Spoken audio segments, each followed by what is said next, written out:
This week on a road trip, I challenge a truck to a drifting contest, which they won. I walk into a building that's bigger on the inside. I sit and watch my stuff spin around. And finally, I chop the ice off the back of Howard. I'm Jim Ewer, and I'm on a 180-day trip around the U.S. to make 250 stops in 43 states to show off a bunch of fantastic audio gear. I'm joined by sales reps from coast to coast as I go along in Howard the truck with ever-present Sock Monkey.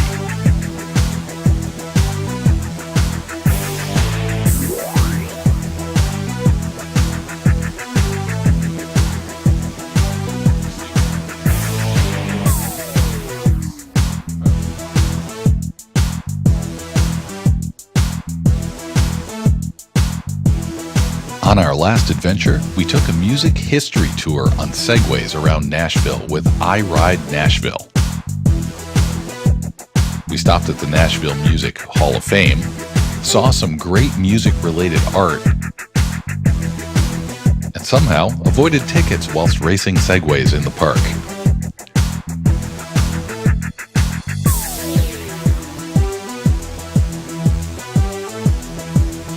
This week, it's time to fly. Good morning, everybody. Jim here, and I'm on another road trip. Today is Adventure Day, so I'm headed to take a biplane flight over Atlanta, Georgia. So, here we go. We'll see how this works out. I haven't flown in a long time, so it should be very exciting. This is an old school airplane, biplane as a matter of fact, with cloth wings. So very old school. So we're going barnstormer style here. This is a real treat for me because I am a pilot and I fly very little because I'm always on a road trip. So we're gonna have fun, and I want to give you a quick overview of what keeps airplanes in the air. Magic. If you don't believe me, get in a plane. It's magical. So get out there, have fun, let's go. Here we are pulling in for a biplane ride over in Atlanta.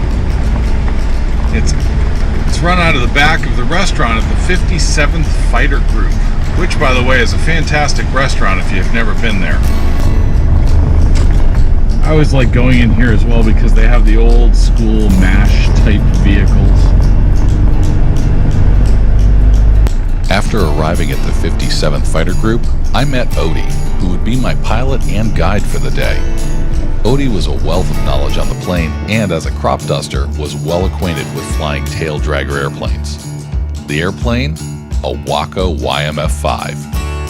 The original Wakkos rolled out of the factory in 1935, and then finally stopped in 1942. Wakko ceased production of those airplanes at that time, but in 1983, the founders of the Classic Aircraft Corporation envisioned their childhood dream coming true and reincarnated the YMF V.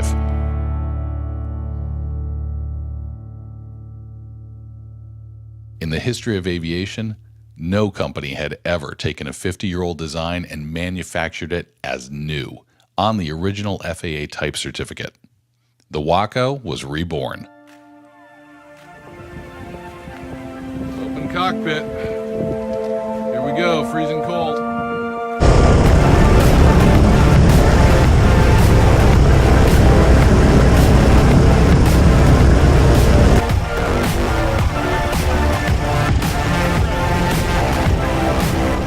Odie let me taxi the plane over to the run-up location, which was an interesting trip as the biplane is steering via left and right wheel brakes only.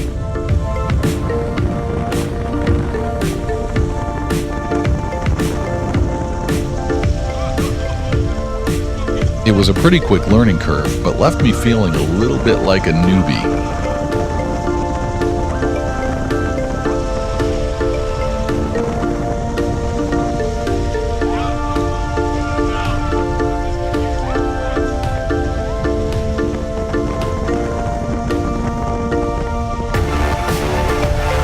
After moving over to let a jet go by, we did our run-up to get the plane up to temperature and get ready for takeoff.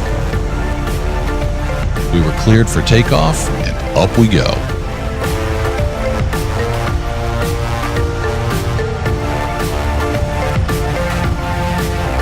This is a tailwheel airplane, and I normally fly tricycle airplanes. So in this case, the tailwheel lifts off the ground before the front, which is exactly opposite of what I'm used to.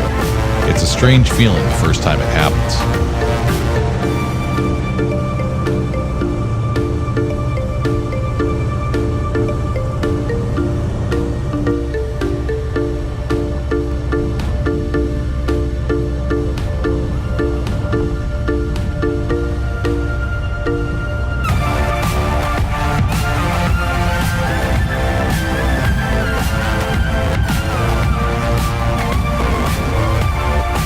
Now we're going to bank right and head toward the mountain.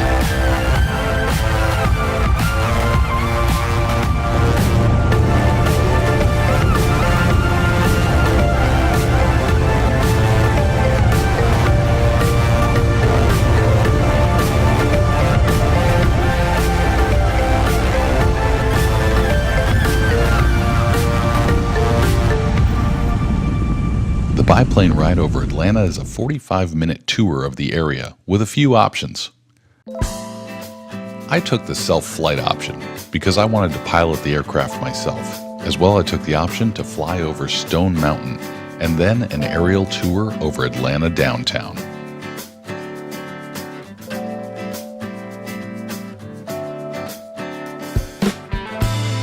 We started at the 57th Fighter Group restaurant and took off to the southeast to Stone Mountain.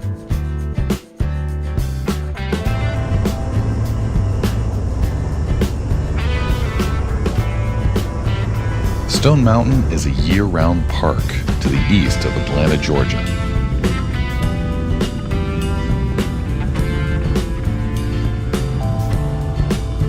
It includes a number of really cool attractions, including a 400-foot-tall snow tubing park. Also, it included a cable car ride to the top of the park mountain, a scenic railroad, and all sorts of learning areas for kids of all ages. I'll have to make the park itself a part of another road trip. What we can see from the air, although it's difficult to see here, was the Confederate memorial carving. This is the largest high-relief sculpture in the world. The Confederate memorial carving depicts 3 Confederate figures on horseback. The entire carving surface measures 3 acres, which is larger than a football field and even larger than Mount Rushmore.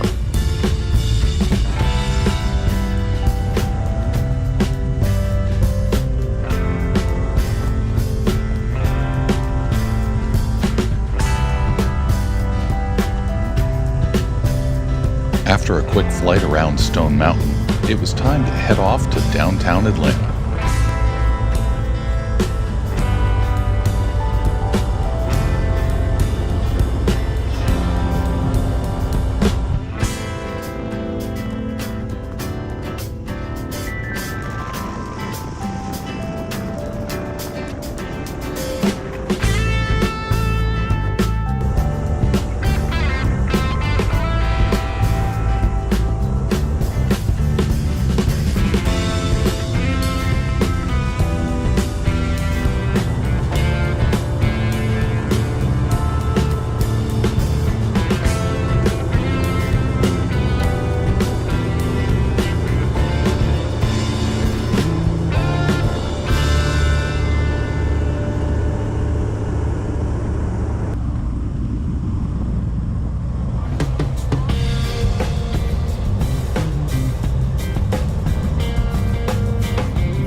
Atlanta has a great number of fantastic attractions, such as the CN Tower, Mercedes-Benz Stadium, which has one of the most impressive roof opening systems I've ever seen, and it's near the Skyview Ferris wheel.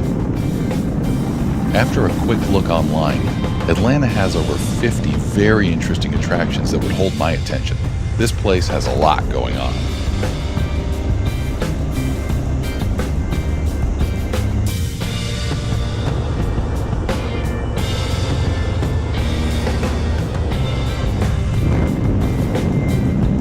Finally, it was time to head back to the airport.